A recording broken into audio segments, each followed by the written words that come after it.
ঢাকা শহরে প্রতিদিন হাজার হাজার টন ময়লা বের হচ্ছে। শুধু সিটি কর্পোরেশনের পক্ষে এগুলা করা আদৌ সম্ভব না, কারণ এর কোটি কোটি লোক বসবাস করে। অতএব সকলেই যদি আপনি পৃথিবীর বিভিন্ন দেশে দেখেন কত সুন্দর সে সকল দেশের শহর, সে সকল দেশের লেক, সে সকল দেশের সকল রাস্তাগুলা এত পরিষ্কার, যেখানে মানুষ চলাচল করলে এক সপ্তাহে একবার, আপনারা অনেক দেশে গিয়েছেন, একবার একটা কাপড় পরলে হয়তো এক সপ্তাহ পরা যায়, আর আমরা একবার পরলে বিকেলে গিয়ে সেটা আবার ধোয়া লাগে।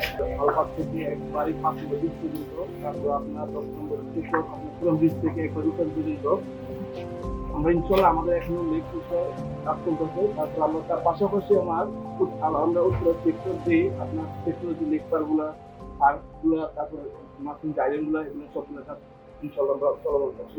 বাহিরের রাষ্ট্রের লোকগুলো যেমন ওই দেশের মানুষ যেমন সচেতন পরিষ্কার সব জায়গায় রাখে, আমাদের বাংলাদেশে কিন্তু এই জিনিসটা নাই।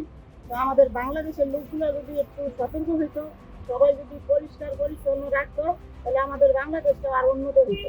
আমাদের যারা নেতৃবৃন্দ আছেন সারা দেশে, আমরা তারেক রহমানকে নিয়ে অনেক সময় সে যে বক্তব্য দেয় সেটাকে বাহবা জানাই, আমরা বিভিন্ন সময় ফেসবুকে লিখি, বাট আমাদের কর্মক্ষেত্রে তার কথাটাকে আমরা পালন করার চেষ্টা করি।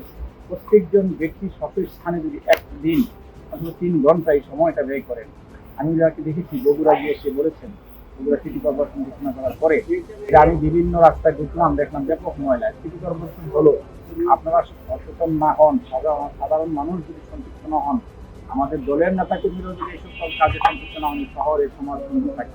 এই মেসেজটা সারা দেশে উন্নত হয়।